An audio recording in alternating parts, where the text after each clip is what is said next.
and then I have to post us on Megan's channel. And you have the spelling for Cinemassacre? Yes. Okay, cool. All right, so we are live right now, live via satellite.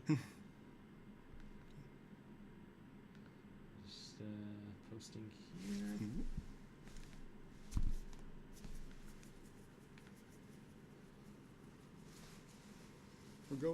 We'll do it live. And then I have to post us on Megan's channel.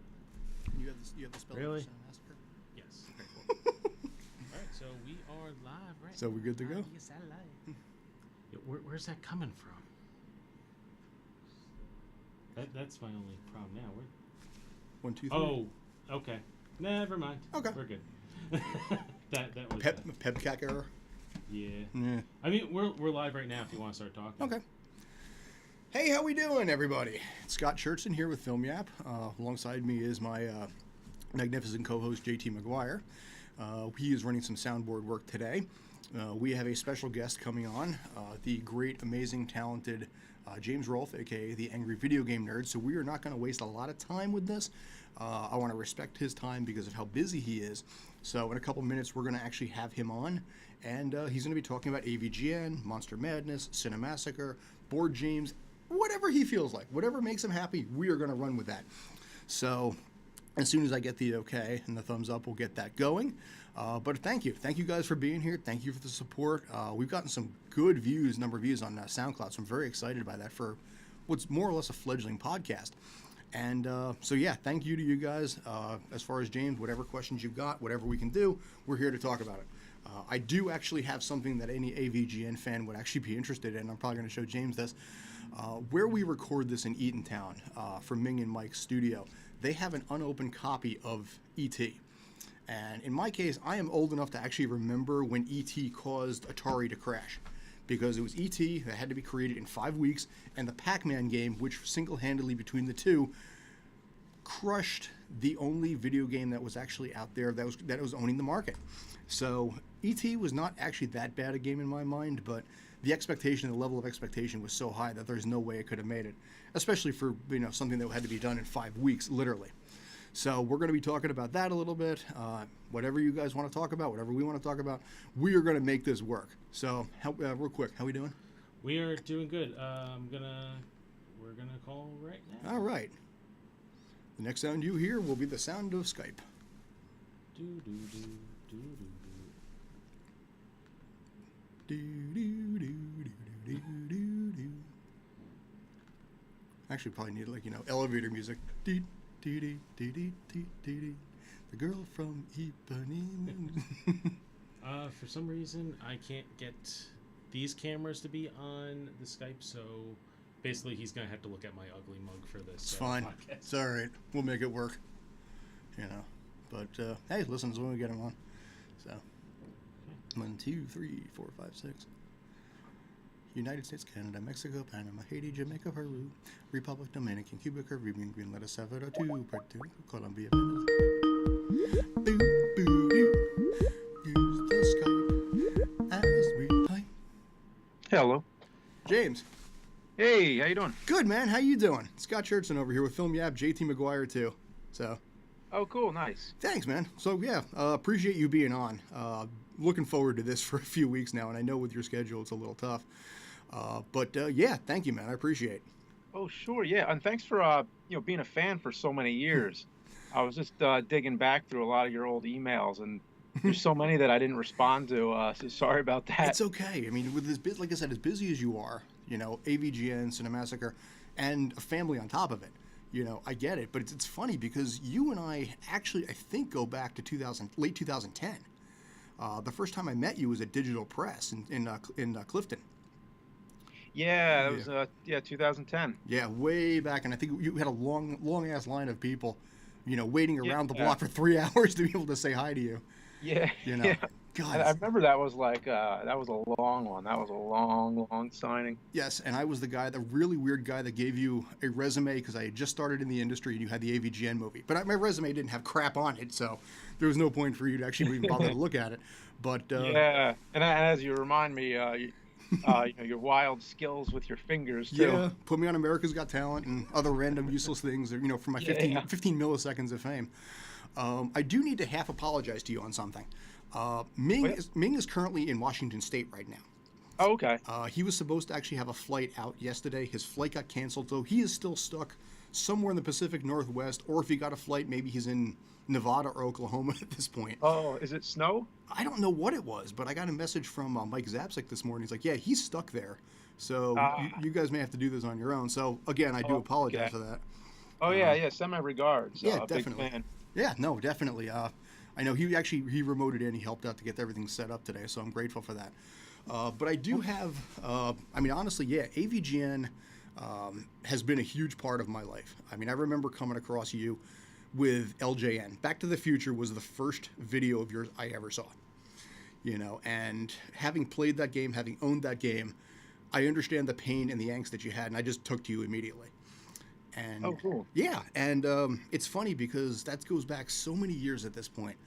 When YouTube was still relatively fledgling at that point, and you just made a career out of just venting everything that every kid growing up hated games, and you just made a career out of literally doing that. And at this point, you got the ultimate like gaming man cave down there with all the stuff that you've got. One question I've always been fascinated by: how does your wife feel about that? The basement being as AVGN as it is. Well, I guess that's why it's in the basement. That's the easiest way.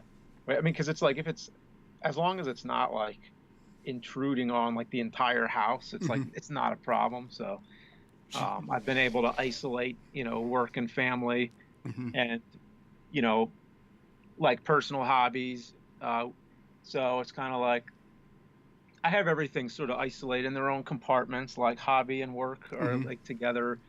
Where I get to do, the stuff I like to do. So definitely can't complain. So she doesn't give you a hard time on that. She gives you your little corner of the house like my wife does for me. Oh, yeah. And gotta be, too, with the kids and everything. So yeah. Well, it's like, it's hard to, balance all that and, like, record at certain times when, I'm not, like, screaming obscenities when I have and also like screaming and crying, you get all the noise from the rest of the house. So it's like, it's definitely tough to like schedule it all and make it all work. A little technical stuff.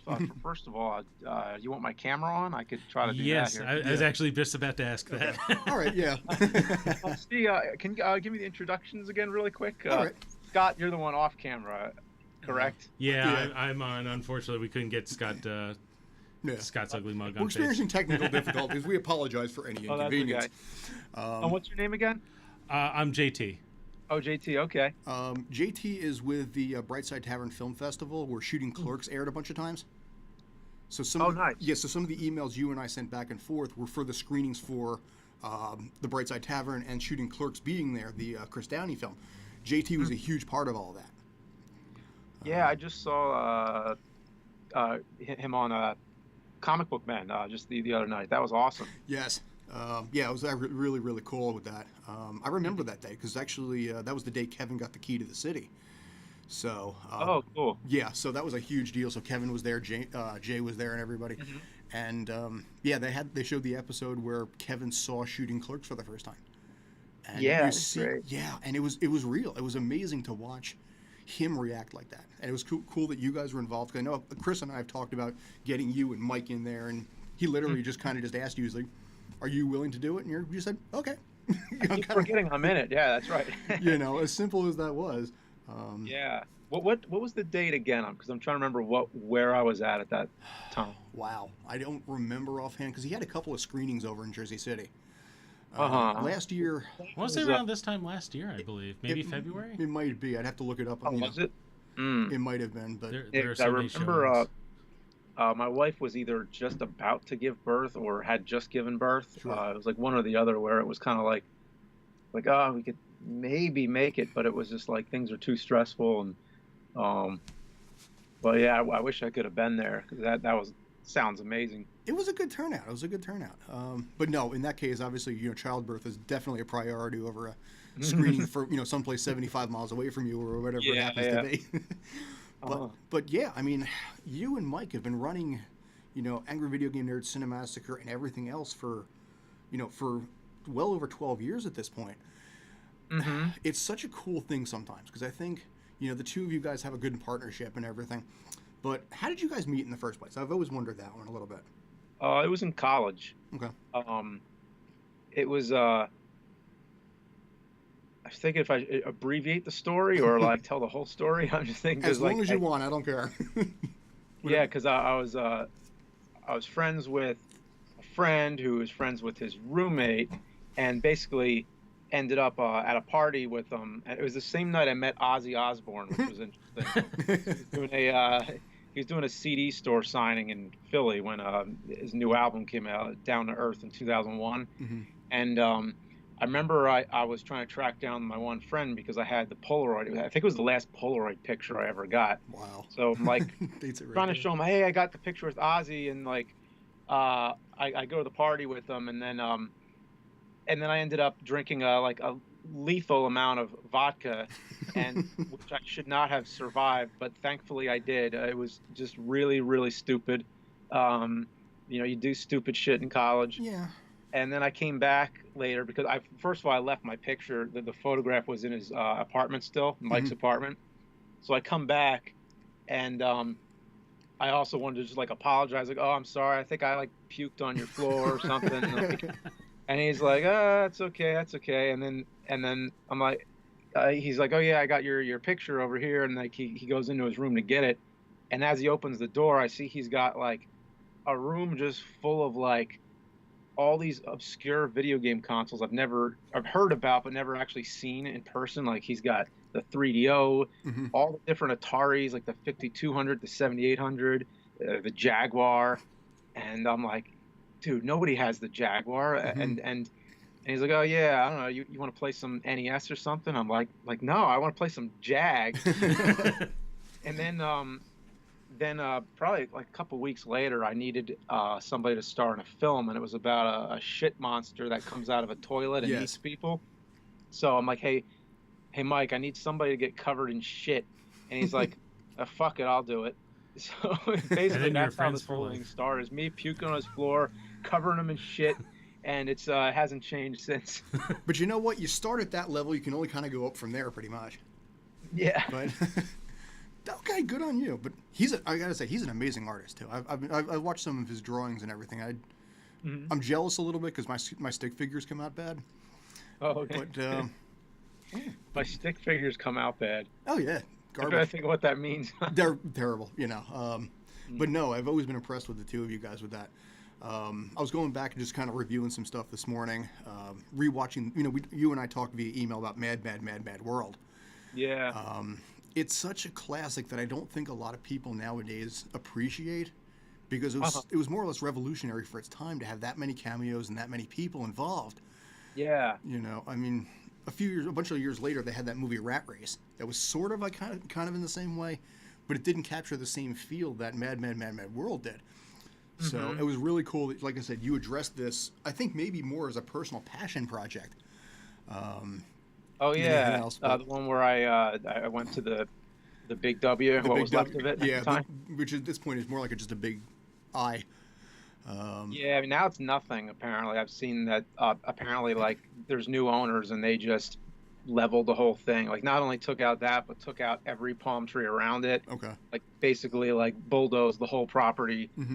I mean not the building, but the landscaping is all like redone. I don't know what they're doing with it. Condos probably, or banks. Actually, ironically, I saw they had a website, and it's like a heritage museum or something. And it's like, says preserving history. It's like, yeah, but killing film history at the same time. So yeah. But it was, like I said, like there was nothing left to the palm trees anyway. But that one little stump, I mean, there was something. It's like, thankfully there was a young fan named Price Morgan who was documenting it, and he apparently like he got a piece of it. He was like allowed to take a piece of it away, so he still has like some of the stump, so there's something left now. But it's always cool to see younger generations appreciating the film, because that film is so rooted in the past. It just has a lot of like old references that might seem dated now. Hmm. Um, but I don't really think it's the big picture. I don't think the whole thing is dated. It still has like a really good you know I think a lot of that type of humor is universal. Hmm. Like it really I think anybody can laugh at it. Hmm. But I like the fact that it's not a huge um, critically acclaimed film. Like I like the fact that there's a little bit of a cult appeal to it still. Hmm. Um, like it never had the chance to become like too highly rated. It's I just like it where it is. It's just perfect, I think. Where like it has its fans. And a lot of the cameos and a lot of the all the actors, when I first saw it, like as a kid, like that was my introduction to all of them. Hmm. I know a lot of them were famous in TV and in stand-up. Um, like a lot of them, for most of them, I think it was their first movie. But yeah, I think they did such a good job with the amount of characters. Uh, it would be kind of tough to like have the time needed to develop each one of those characters, but they kind of make it where you understand exactly who those characters are as soon as you see them. Hmm. So they do a lot with just a little bit. Like as soon as you see Phil Silvers, you know he's like this sneaky, Hmm. backstabbing son of a bitch. Like you just get the picture right away. Yeah. Or even Jerry Lewis with that too. Yeah, But his is quick. Yeah, you yeah, just see him from Don like, Knotts was quick in that. But what amazes me is that they were able to schedule all these people and get it done. I mean, even the yeah. Three Stooges, and as firemen, real quick. Hmm. Almost a blink and you'll miss them.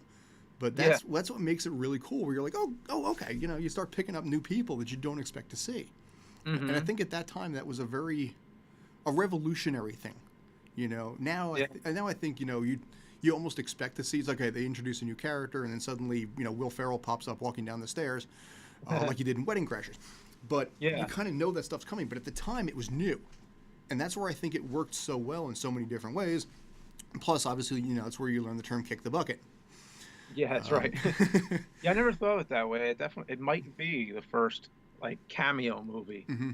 or like I mean, there's probably others, but But I have to think about that. But I think it's the first major movie where like there's like cameo, cameo, hmm cameo. just one after another. I mean, like I said, they just drop people in so quick, and then in some cases let them go. Yeah. But you talk about the fact that it's cult status. It's not mainstream in this case, and I think you're right with that because it gives a certain appeal to a certain select group of people.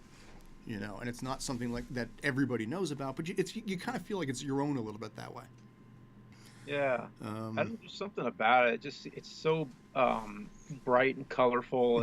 It shows off Southern California really well, yeah. and I don't something about the way the characters are dressed. Like there's just like just bright colors. It's has like a very cheery kind of even though it's a movie about chaos and madness, Hmm. it's still like there's something beautiful about it that just makes me happy.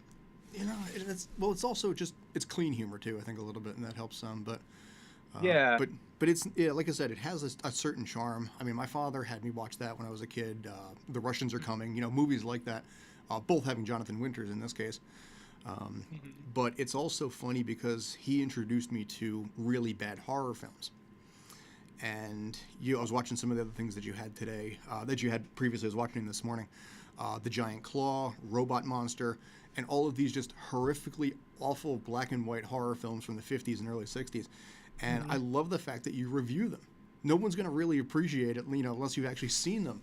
But I like the fact that you do that with Monster Madness every October. Oh, Is thanks. actually? I'm sorry. I was actually gonna say the first ever Monster Madness. I loved when you were releasing all those. That was like every day in October in 2007. I was looking forward to every one that came out. Yeah. So, When did you have to start? When do you actually for a Monster Madness like that? When do you start preparing for that? um, pretty. I mean, if you really look back, pretty much like as soon as it ends, then I'm starting to think about the next one. Mm-hmm. And now I don't do it as much where I'm not going to kill myself over it, but it would be like, okay, now that's done. I need to find 31 movies by next year. Um, that I mean, before it was easier because then there was a lot of movies that I didn't have to rewatch. I already knew them, like movies I know, like the back of my hand. But so I'd start like writing some notes and stuff, and just slowly kind of chip away at it. And then by the summer, it would be like full force. It'd be like, okay, now I gotta like start getting it all done, start capturing all the images from the films. I gotta start getting the scripts and voicing them and editing them and doing the whole thing, and just have it done by the beginning of October usually. I mean, like the first few years we were actually working on it like as during October, like actually having them done day by day, just about. I mean, we'd be like a week ahead maybe at most, but most years after, it was all about having them done by October 1st, like have the whole 31 thing done and scheduled and ready to post. And then the only thing we'd have to do is just like share the links every day as they go up. But it takes several months to get it all together. And the past years, I just started to realize I just can't do it anymore. Like I just can't.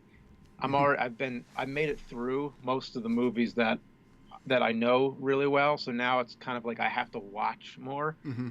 Even if it's a movie I've seen, I need to watch it again. And it's harder to watch horror films now with 2 kids. So it's always like I might get halfway through a movie at night when everybody's in bed, and then that's it. But to get through 31 and plus 31 that I have something to say about. So basically I've been looking at it different ways. I've been thinking about like ways just to keep the tradition going, but without it being the whole marathon. So last year I did like 5, like weekly thing. I'm probably going to do something like that again this year. But I've also thought of this idea. It's been year after year. I keep delaying it, but I've always wanted to do something like host like a bunch of public domain horror films and then do like a horror host and kind of, you know what I mean? Just live, just watch it and then Q&A and live, just like a live stream of like it. A live stream, yeah. It would be great as a live stream. I don't know how it would work yet. But I guess it would be like you show the movie and then every now and then you like take a break from the movie and do like a little sketch or something. I don't know. Well, it's probably been done to death, but I still vote Plan 9 on that one.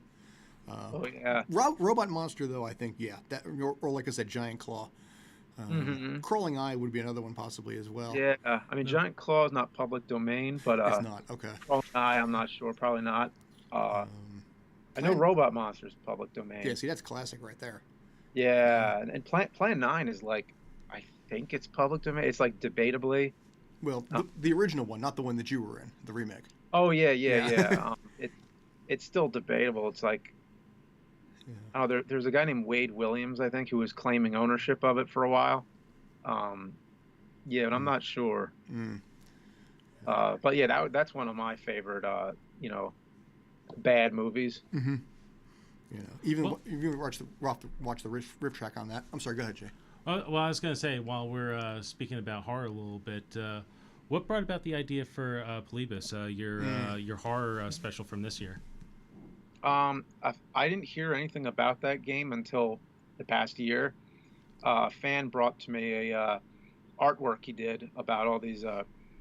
It was basically just like a bunch of like zombie gamers gathered around this arcade machine, and I was like, "Oh, what's this about?" And he's like, "Oh, Polybius. It's like an urban legend game," and he explained it to me, and then it kind of went in the back of my head a bit, and I think somebody else emailed me about it. Was like, "Oh yeah, you should do something about Polybius," and then I was like, "All right, well let me look in this, maybe like a Halloween thing," and I was like, "Oh yeah, this will work as a good Halloween special," and my original idea would have been like to do it like. Like a cinematic thing. Then there was a short film on Hulu about it, and I was like, okay, this is kind of like exactly what I would have done, so I'll just do something else. I knew there's like several different documentaries, I think, in the works about it. Everybody's done videos about it in like every single angle you could think of.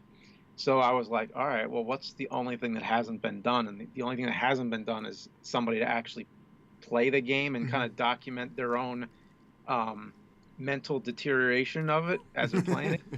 and to do it like a found footage horror film. So I was like, okay, this is a unique angle. And then while I was working on it, the Ahoy video went up, the hour long like documentary, which was like amazing. It was like History Channel worthy. But I was like in the middle of working on the video when that went up. And then at the same month, there was a podcast about it, which was like another kind of like, dramatic kind of take, like an Orson Welles type of thing. And then it was on the Goldbergs, which I think aired the same day or close to the same day when I posted the full video. I'm just like, what the hell happened in 2017 with Polybius? Like, why did everybody do Polybius the same time? It's crazy. It was an anniversary of it, was it? I don't think so, because there's not. I mean, first of all, they can't even prove when it actually started. Like the earliest known mention was that the GamePro magazine 2003, or the CoinOp website, which was probably before that. That's what the Ahoy video was all about, was tracing where it started. So I think for more information on that, check that out. Yeah, it's like something that they say it started in the 80s, but there's no real evidence of it. So we don't know for sure in this case, but yeah, officially speaking, yeah. Yeah, you can't prove it or disprove it. Goes with Area 51 and the rest of it, right? Yeah, I mean, well, Area 51, I mean, it's real. They finally acknowledged after all these years that it is a real facility that's top secret. But what are they doing there is the question. It's like, okay, it's top secret. You're just going to assume there's aliens. It's like, oh, you're not. I think it's just testing for like weapons and stuff. But as someone else once said, if there are actually aliens in there, I think Trump would have said something by now. Well, I remember Calvin and Hobbes said the surest sign that aliens don't exist on this planet is because they never bothered to reach out to us. But it's funny because actually here in the studio, we have an unopened copy of E.T., the 2600 version. Cool. Mig and Mike have so much stuff in this place. It's almost like a borderline museum. It's really cool. And I stumbled onto this last week. It's an unopened copy of the E.T. Atari game that, well, pretty much was responsible for the video game crash. I think I might be near one, actually. I'll take one quick look on. Yeah. But, I mean, all in all, I don't think it was that bad of a game for 5 weeks, but 5 weeks to prepare and actually make that game beginning to end, I don't think it was that bad. But yeah, I don't know. I think you know a little bit about it. Look at all these. So. Oh wow. Yeah, unfortunately, Scott doesn't have a monitor, but I'll show you yours. You showed me mine. I see 1, 2, 3, 4, 5, 6, 7. He's got like 8 copies there of that. Okay, so just basically showing off a little bit here, showing off my. It's like I have one. Look at all that. There is one that is unopened. I do have one here unopened, and there's slight differences too, which is interesting. I think. Oh my God, I have 2 unopened ones, and one of them has black print and one of them has red print. Well, the one we got here is a black print. The black print one is European. Like German. I believe it's German. You have is that an unopened copy of a German ET? I wish I could see this right now. Yeah. I got to see this later, but. Yeah, I mean the print is the title's in English, but the back of the box appears to be German. I'm not exactly sure. What's really funny is you didn't actually know about that until this conversation. I probably looked at it before, but it's just one of those things where I just don't remember. So this is a good little memory refresher. Cool. So cool. What else do you have plans for the future? I mean, you have with AVGN, it's obviously getting tougher because you've done so many at this point that it probably falls into the same category that Monster Madness kind of does, where you start running out of ideas and material, I think, a little bit. Do you have any games in mind for the future, or are you still working on that a little bit? Oh, I do. Yeah, I'm still working on a bunch of them. There's one I'm working on right now. It's so long because first of all, it was just a really long game, and then it's just turning into like a long script, and then it's like, and then I'm adding like some green screen stuff in it, which is taking forever. So it's just like I'm very good at piling the workload on and making it very, very time consuming. So it's been like months on just one video. But there's a bunch of shorter ones in the works too. But I'm trying to write a film. I'm trying to write a book. So yeah, so I'm trying to get these like more long-term projects Sure. in the works, but it's hard when I'm trying to juggle more than one personal project, but then I throw an AVGN episode on top of it that takes months and months. So it's just, I don't know how to get it all done, but I'm definitely going to go through with those long-term projects. At least the book. I mean, all I got to do is sit down and write it. It take a long time, but I mean, there's already been progress on it, but I need to like sit. It's been a long time since I've worked on it, so. Well, I think it would go over. I think that would go over really well with the fans that you've got too, because everybody wants to know more about the behind the scenes on how this stuff goes. Yeah, and that's really what it is. Just a lot of people ask for advice. I'm like, well, I mean, the best advice really is just to tell my own story. Just here's what happened. Here's the way it went for me, and then you can kind of evaluate that with your own story and see like what works for you. Like like I was inspired by the Robert Rodriguez book, Rebel Without a Crew. It was just cool reading somebody else's story, and it just got me inspired. It got me really excited about making movies, because before that I was like, oh, it's never going to happen. It's impossible. But then he kind of gave me the encouragement.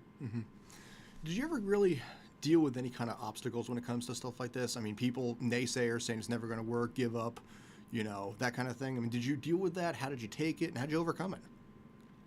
I just proved the opposite. I made my film, made a feature film, so I just proved that it could be done. I mean, at the time, like I said, when you and Doug Walker too, you guys were on a brand new YouTube. You guys were arguably the first ones out there. I got to imagine you probably had a lot of people who didn't get what you were doing at the time. And I just wondered, like I said, if you ever got, caught any crap for it, you got any flack for it. And yeah, now obviously with everything you've done, any haters you got or any naysayers, you kind of just proved them wrong.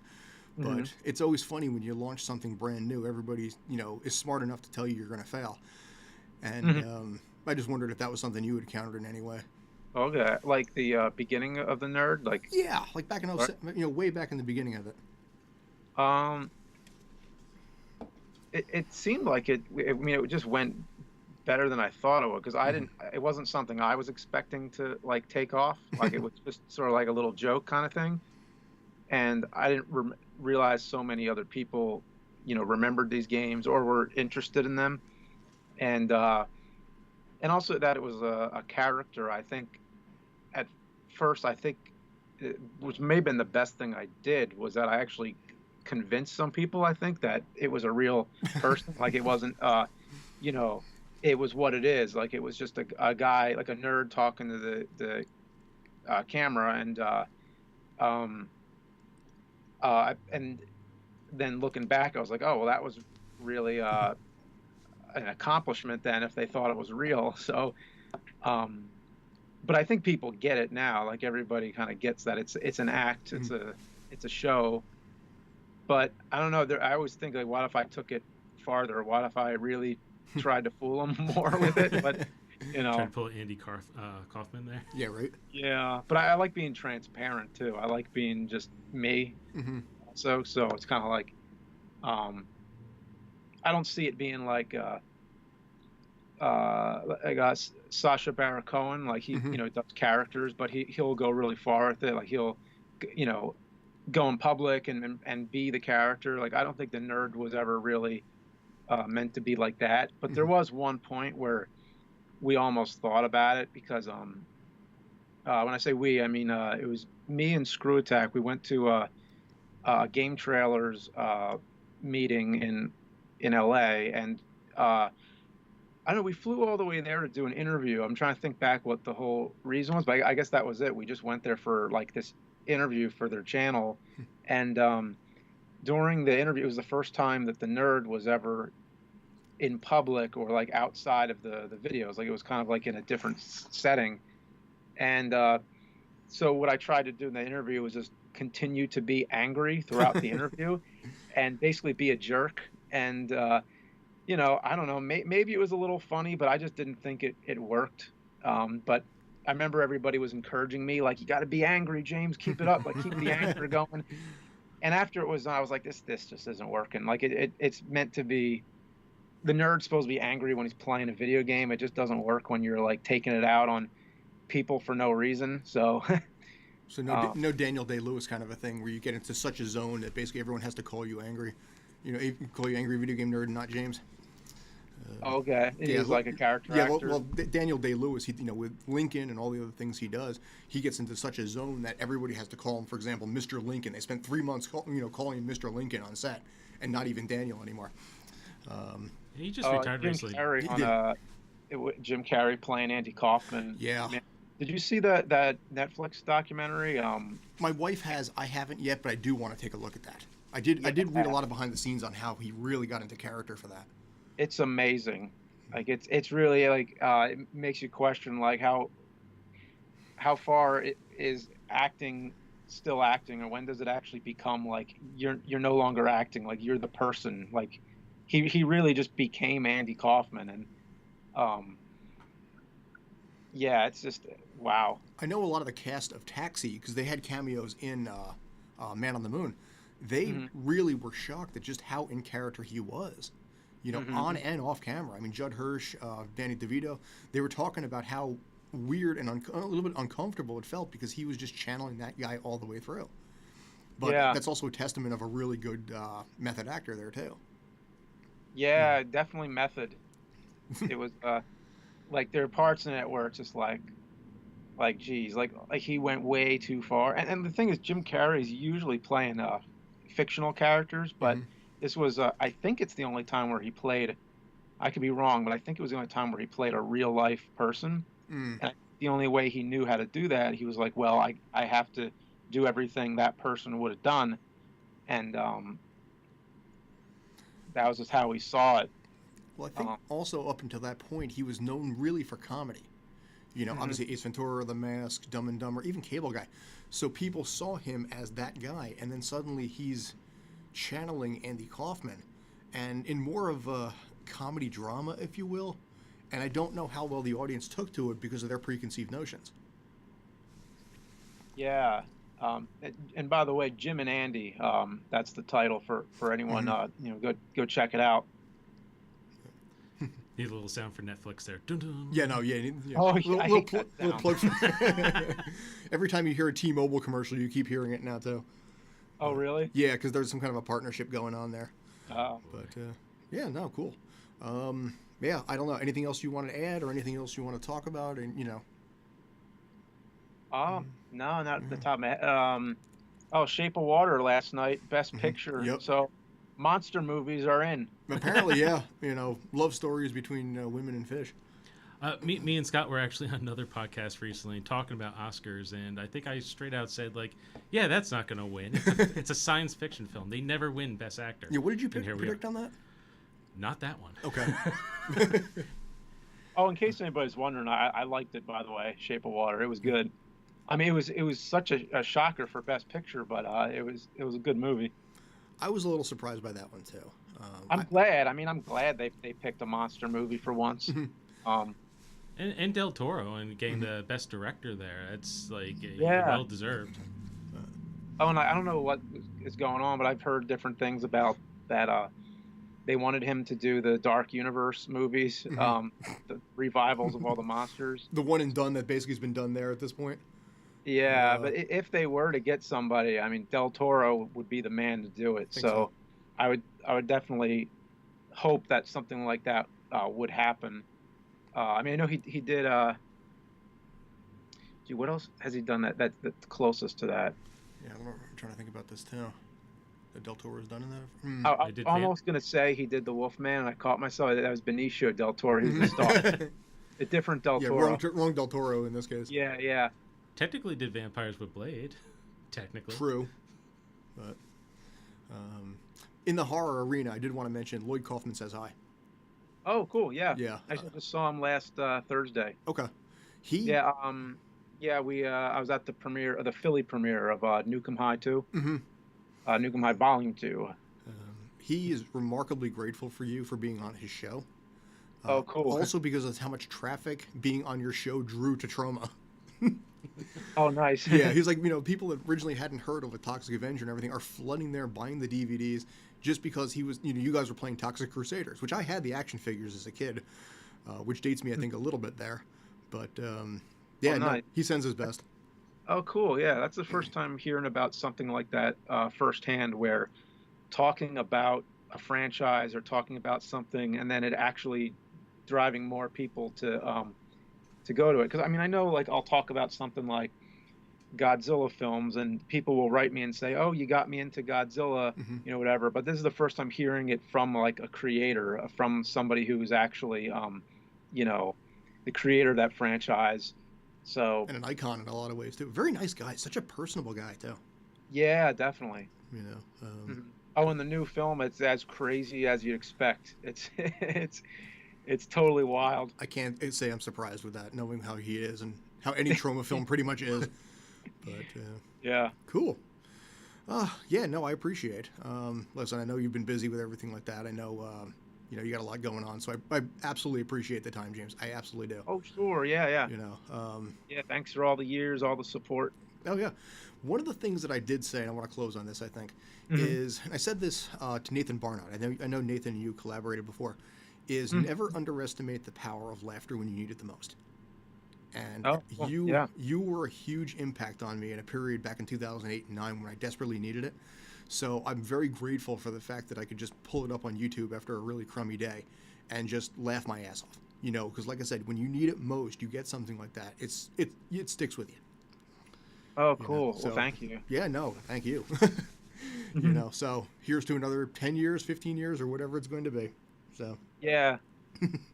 so Uh-huh. yeah, we basically when you're in your mid 50s at this point, and Yeah. you're rolling up in the wheelchair doing the AVGN at the Hopefully, the first thought in my head, I'm like, oh, well, hopefully I have the next film done by then. That's all. Angry Video Game 2, Nerd 2, the movie. Yeah, well, no more. This one's gonna be a horror film, so Good. um, yeah, Looking forward to it, man. Looking forward to it. So, cool. James, thank you as always, man. You're awesome. Okay, thank you. Yeah, Take care. All right. How going, sir? bye. Cool. That was cool. Okay. So, yeah. So, how you doing over there?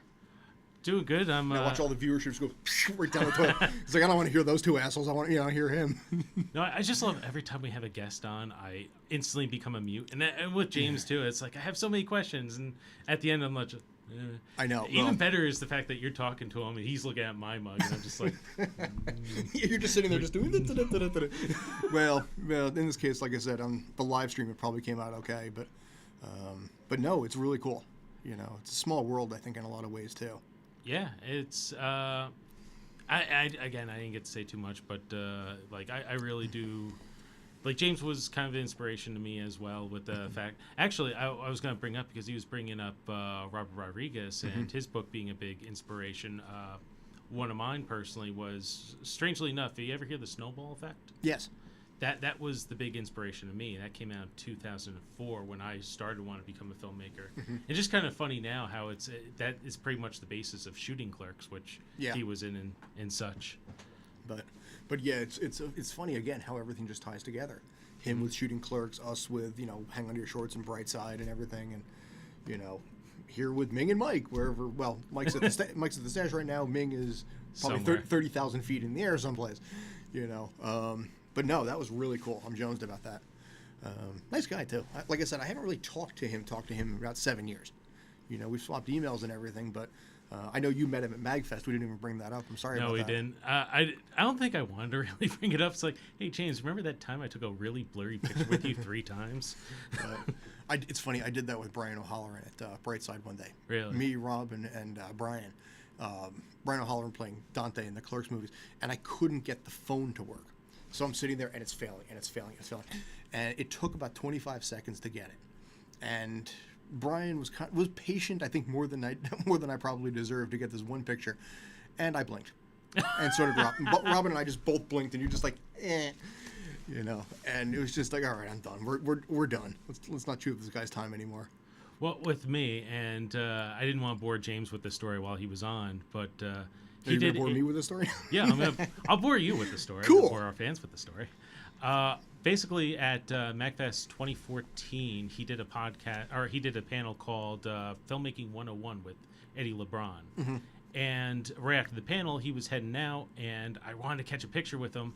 But at the time, I didn't have a smartphone or a good camera phone. I had a gigantic Canon 5D Mark II that you needed to do auto, like manual focus on. So I just give it to this one young woman that was there at the panel, and I give her like a 30-second thing on like how to operate the camera.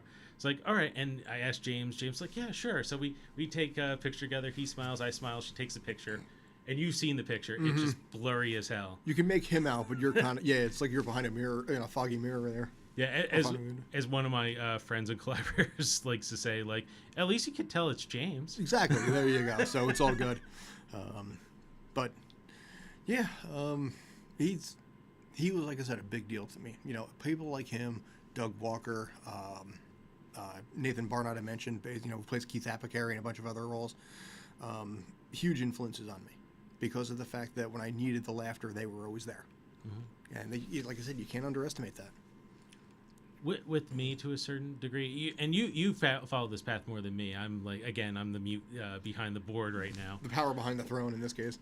I wanted to jump into filmmaking, and I kind of went to a different field. And my inspirations again at the time were James, who jumped onto this new platform with YouTube. Like, oh, I can do that. And then Doug came along. Oh, I definitely could do that. Then Linkara, et cetera, et cetera. Now I'm at a point where I'm watching people who said like, oh yeah, James was my inspiration when I was in high school. It's like, man, I'm like a decade behind on this stuff now. Yeah, I remember watching it when I got home from kindergarten. There are some people who were watching them in elementary school, and now they're top YouTubers. I know. It's such a weird world that way. But, yeah, no, it's... I like YouTube a lot more. I think I like YouTube celebs more than like regular. I think we talked about that, didn't we? Mm-hmm. You know, and what they mean on that. Because it's also, in a lot of ways, it's the epitome of independent, you know, productions. You know, because you're doing everything on your own. You're scouting everything. You're doing all the work top to bottom, and you're doing it because it's a passion project, and that's pretty cool, I think, too. Mm-hmm.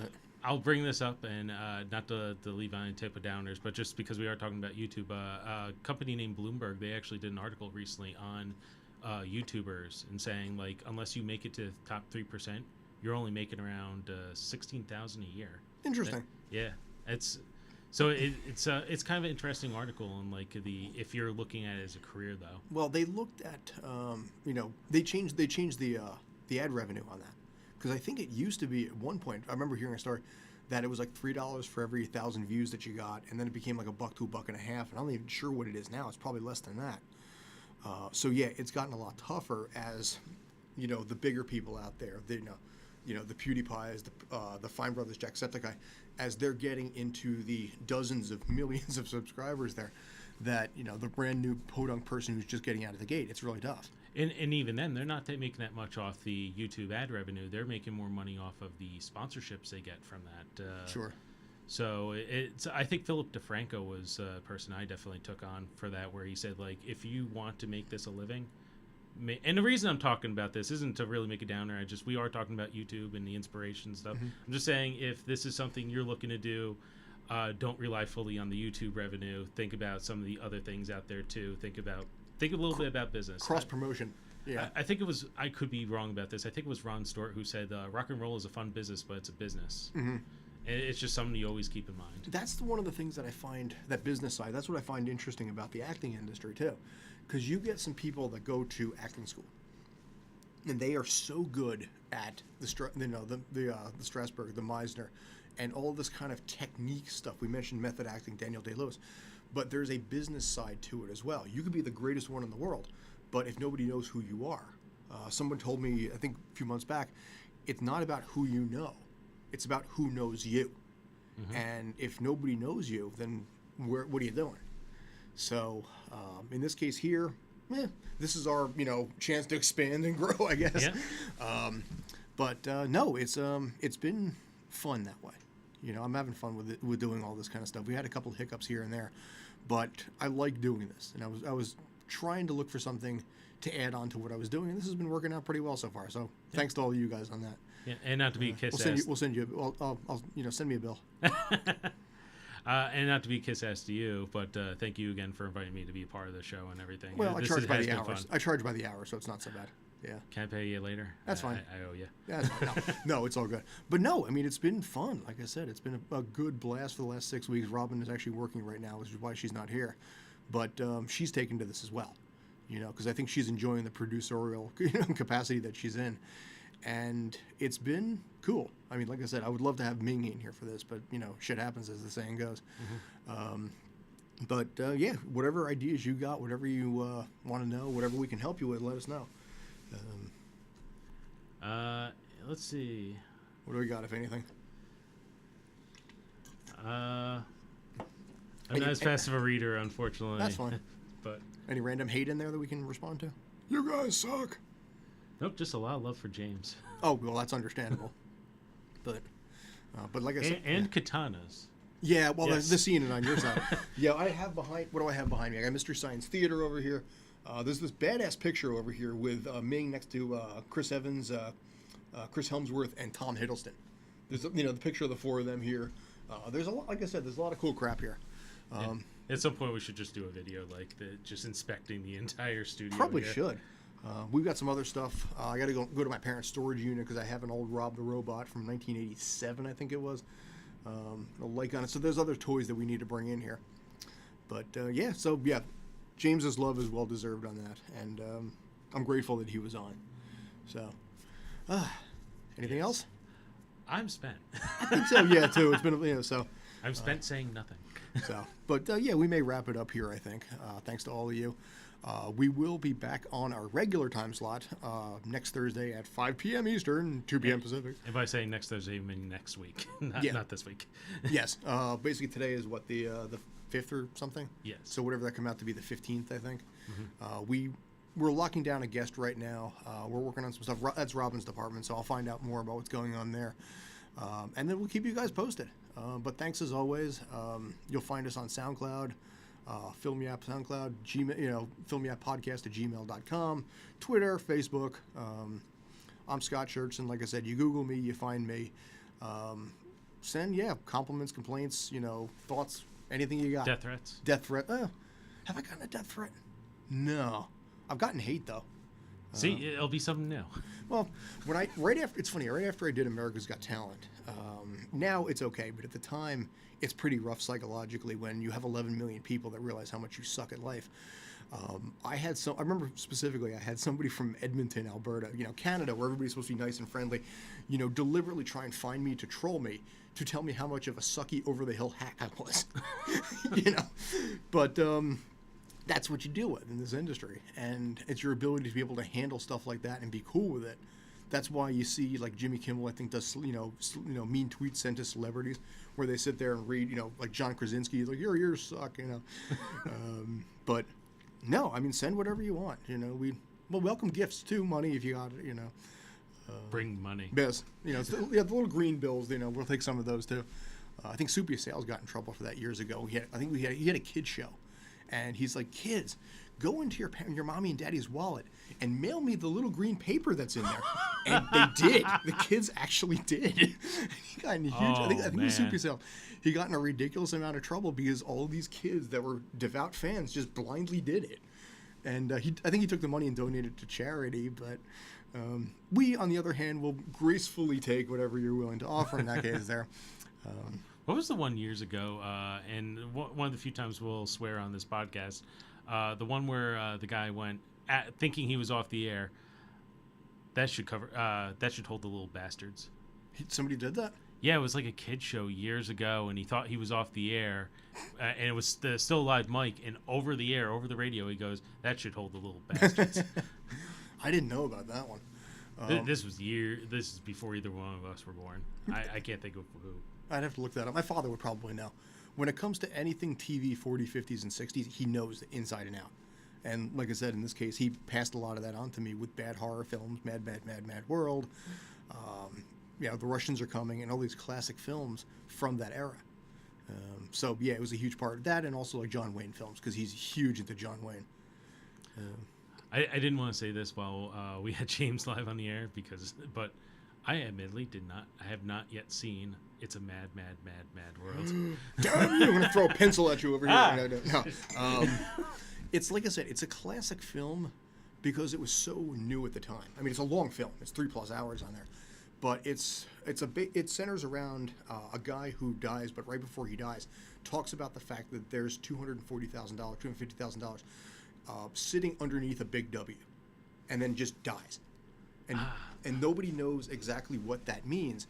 So he's seen by about 3 or 4 people, and they're like, okay, well, do we go together? Do we divvy it up? And then an argument ensues, and everybody just goes on their separate ways. And it's all this journey to where they think this, where the city is and everything, trying to find the big W. And they don't know what that is, if it's a building, whatever it is. And it turns out it's actually 4 palm trees like this. And Jonathan Winter's like, there it is, it's the big W. And that's what it is. But it's about all these guys, all these people just trying to get there and doing whatever they got to do to get this money. I was trying to think, like, I was going to bring it up, but I was like, it sounds like Simpsons parodied that years ago. They probably did. They did, but I didn't want to say it and be wrong about it. You ever see the Cat Burglar episode? I don't remember. It's like Homer starts a security force, and they keep getting overpowered by like some really great cat burglar. And at the end, they catch him. They said, "Well, my entire fortune is under a giant T." That's probably related to that, yeah. And they run around. They find a palm tree that's shaped like a giant tree. Yeah, it's got to be. I mean, at this point, 28 years, 29 years of Simpsons. Simpsons did it. The South Park episode, Simpsons did it. But yeah, that one, The Russians Are Coming was huge at that time also, because it was in the height of the Cold War. And it centers around this Russian sub that accidentally gets beached in New England. And them trying to get the ship off the beach and everything, but maintain their cover in this small little town where everybody thinks the Russians are invading. And it was just this whole thing where it's like, well, why did you get this close when it's America? So we never saw it, and they just accidentally landed. But Alan Arkin, Jonathan Winters, a bunch of other people are in it, and it was comedy for a time that needed that kind of thing. Especially with how dark the Cold War happened to be at that moment. So, yeah, these kind of films ingrained in me, and apparently ingrained in James as well, which is pretty cool. Yeah. Nice. So, yeah. All right. So, I think we're good. So. Yep. So, to wrap up, again, I am JT McGuire, better known on the internet as Video Geek JT. You can find out most of the stuff I do at my website, videogeekjt.com. And I'm Scott Churchson, church son of a church. Again, I'm the only one in the country, so it's really to define me. And, yeah. Keep sending the love, man. I appreciate it. All right. We will catch you next time. Thank you, everyone. Take care.